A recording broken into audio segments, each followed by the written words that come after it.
இந்த எந்த துவாவானாலும் சரி, பொதுவாகவே இந்த கையை உயர்த்தி அல்லாட்ட கேட்கறதா இருந்தா அதுக்கு ஒரு முறை கவனிக்கணும். அந்த முறை கவனிக்கப்படாவிட்டால் நம்முடைய எந்த துவாவும் அல்லாட்ட ஏற்றுக்கொள்ளவே பட செய்யாது. என்ன முறை?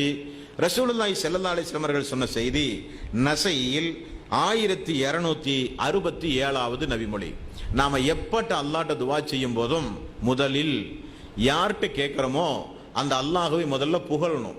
எடுத்த உடனே அல்லாஹ்வே எனக்கு இதை கொடு, அல்லாஹ்வே எனக்கு அதை கொடு என்று சொல்லி அந்த அல்லாஹ்வை ஒரு இரண்டாம் தரம் பட்சமாக இல்லாமல் நம்முடைய ரப்பிடத்திலே கேட்கிறோம் என்று சொல்லி அந்த ரப்பை முதலில் நீங்கள் புகழுங்கள்.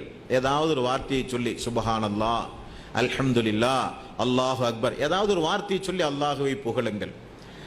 இரண்டாவது, எனக்காக வேண்டி அல்லாஹ்விடத்திலே நீங்கள் பிரார்த்தனை செய்யுங்கள். அல்லாஹும்ம ஸல்லி அலா முஹம்மதின் வ அலா ஆலி முஹம்மதின் என்கிற ஸலவாத், இந்த ஸலவாத்தை இரண்டாவது நீங்கள் சொல்லுங்கள். மூன்றாவது உங்களுடைய பிரார்த்தனைகளை கேளுங்கள்.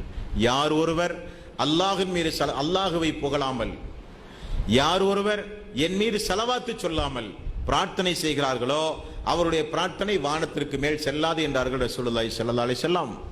அப்ப பிரார்த்தனை செய்கிற ஒவ்வொரு சகோதர சகோதரிகளும் இது போன்ற இடங்களில் பிரார்த்தனை செய்யும் போது அல்லாஹ்வை புகழ்ந்து அல்லாஹ்வுடைய ரசூலின் மீது ஸலவாத்து சொன்ன பிறகு நமக்காக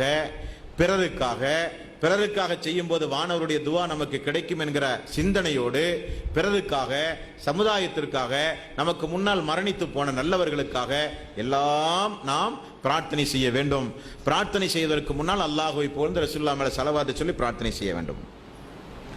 அடுத்து ரசூலுல்லாஹி ஸல்லல்லாஹு அலைஹி வஸல்லம் அவர்கள் சொன்னார்கள், நான் ஆரம்ப உரையில் சொன்னதை போல நமது கையை உயர்த்தி அல்லாஹ்ட்ட பேசும்போது நம்முடைய உள்ளத்துல கொஞ்சம் கூட இது ஏற்கப்படுமா, இது கிடைக்குமா, இந்த பிரச்சனை தீருமா, கேட்டது கிடைக்குமா, கஷ்டங்கள் தீருமா, நம்முடைய பிள்ளைகளுக்காக வேண்டி துவா செய்யறோமே அந்த பிள்ளையுடைய எதிர்கால வாழ்வு அப்படி அமையுமா, நமக்காக வேண்டி கேட்கிறோமே அப்படியெல்லாம் நமக்கெல்லாம் வாழ்வு சாத்தியமா, எந்த சந்தேகமும் வேண்டாம். ரசூலுல்லாஹி ஸல்லல்லாஹு அலைஹி வஸல்லம் அவர்கள் சொன்ன செய்தி அஹ்மதில் 10709வது நபிமொழி. அல்லாஹ்வுடைய ரசூல் சொன்னார்கள், ஒரு அடியான் அல்லாஹ்விடத்தில் 2 கரத்தை உயர்த்தி பிரார்த்தனை செய்யும் போது அல்லாஹு தாலா அவனுக்கு 3 வழிகளில் பதில் சொல்லியே தீருவான். அல்லாஹ் அடியார்கள் 2 கரத்தை உயர்த்தி பிரார்த்தனை செய்யும் போது அல்லாஹ் எப்படி பார்க்கிறான் தெரியுமா?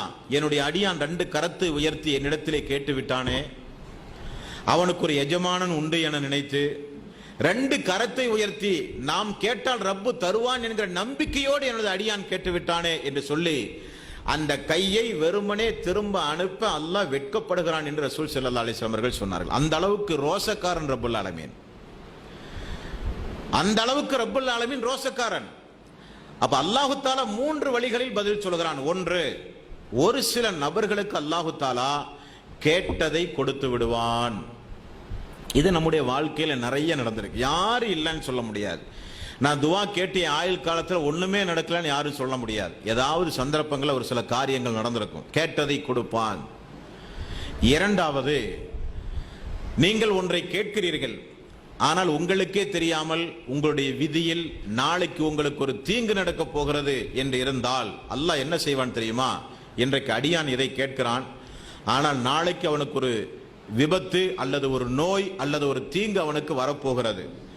இதை கொடுப்பதா அல்லது தீங்கிலிருந்து அவனை காப்பாற்றுவதா என்றால் அவனை அந்த தீங்கிலிருந்து காப்பாற்றுவதுதான் நல்லது என்று சொல்லி நம்முடைய பிரார்த்தனையின் மூலம் விதி மாற்றப்படுகிறது. நல்ல தெரிந்து கொள்ளணும் நீங்கள், நம்முடைய பிரார்த்தனையின் மூலம் நமக்கு விதி மாற்றப்படுகிறது. ஒரு மனுஷன் நம்மள்ட்ட ரொம்ப உடம்பு சரியில்லைன்னு சொல்லி, ரொம்ப பசிக்குதுன்னு சொல்லி ஒரு மனுஷன் நம்மள்ட்ட கொஞ்சம் உணவு கேட்டு யாசகம் கேட்டு நிற்கிறான். அவனுக்கே தெரியாம அவனுக்கு பின்னாடி ஒரு பாம்பு அவனுக்கு கொத்துறதுக்கு நிற்குதுன்னு சொன்னா முதல்ல அவனுக்கு சாப்பாடு வாங்கி கொடுப்போம், பாம்பு அவனை காப்பாற்றுவோமா? உயிர் முக்கியம் சொல்லி முதல்ல அவனை காப்பாற்றும். அதுபோல அல்லாஹு தஆலா விதியில் ஏதாவது ஒரு ஆக்சிடென்ட் நடக்கணும் விதியில் எழுதியிருப்பான், அது யாராலையும் தடுக்கவே முடியாது. ஏதாவது நோய் நொடி கொஞ்ச நாளைக்கு படுக்கணும்னு அல்லாஹ் எழுதியிருப்பான், யாராலையும் தடுக்க முடியாது. ஏதாவது ஒரு மன வருத்தம், ஒரு கஷ்டம், ஒரு கவலை வர்றதை அல்லாஹ் விதியில் எழுதி வச்சிருப்பான். அடியான் பிரார்த்தனை செய்யும் போது அவன் ஒன்றை கேட்டுக்கிட்டே இருப்பான். ஆனா அல்லாஹ் என்ன செய்வான்னா, கேட்டதை ஒரு சில நேரத்தில் கொடுப்பான், ஒரு சில நேரத்தில் அவனுக்கு வரக்கூடிய தீங்கிலிருந்து அல்லாஹ் அவனை காப்பாற்றி விடுவான். மூன்றாவது, ரசூல் ஸல்லல்லாஹு அலைஹி வஸல்லம் அவர்கள் சொன்னார்கள், அப்படி கேட்கும் போது கேட்டதை கொடுப்பான், அல்லது வரக்கூடிய தீங்கிலிருந்து அவனை காப்பாற்றுவான், அல்லது விதியில் அல்லாஹு தாலா அவனுக்கு இதை இத்தனாம் மாசம் இத்தனாம் தேதி இந்த வருஷத்துல கொடுப்போம்னு விதியில மாத்தி எழுதிடுவான். அப்ப பிறகு தருவதாக அல்லாஹ் வாக்களிப்பான், அல்லது உடனே கொடுப்பான், அல்லது தீங்கிலிருந்து காப்பாற்றுவான். ஒன்றுமில்லையா, அவன் கேட்ட பிரார்த்தனைக்கு மறுமை நாளில் அவனுக்கு அல்லாஹ் பாவ மன்னிப்பு வழங்கி சொர்க்கத்திற்கு அனுப்புவான் என்று ரசூல் ஸல்லல்லாஹு அலைஹி வஸல்லம் அவர்கள் சொன்னார்கள். பிரார்த்தனையின் மூலம் இது நடந்தே தீரும்.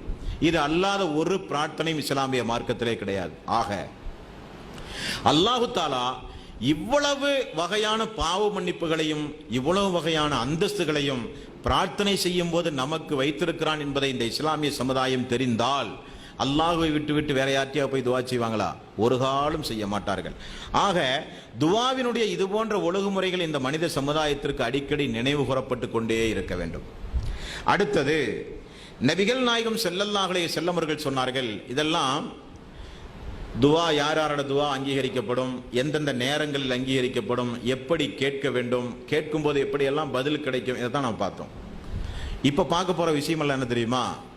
துவா கேட்கும் போது நமக்கு கிடைக்கக்கூடிய ஏராளமான நன்மைகளையும், துவா கேட்கும் போது அல்லாஹ் எந்த அளவுக்கு சந்தோஷப்படுகிறான் என்பதை இப்ப நாம பார்க்க போறோம். முதல்ல 2வது அத்தியாயத்தின் 222வது வசனத்தில் அல்லாஹ் ரப்பல் ஆலமீன் சொல்கிறான், அல்லாஹ்விடத்தில் பிரார்த்தனை செய்து திருந்துவோரை அல்லாஹ் ரப்பல் ஆலமீன் நேசிக்கிறான். 2வது அத்தியாயத்தின் 222வது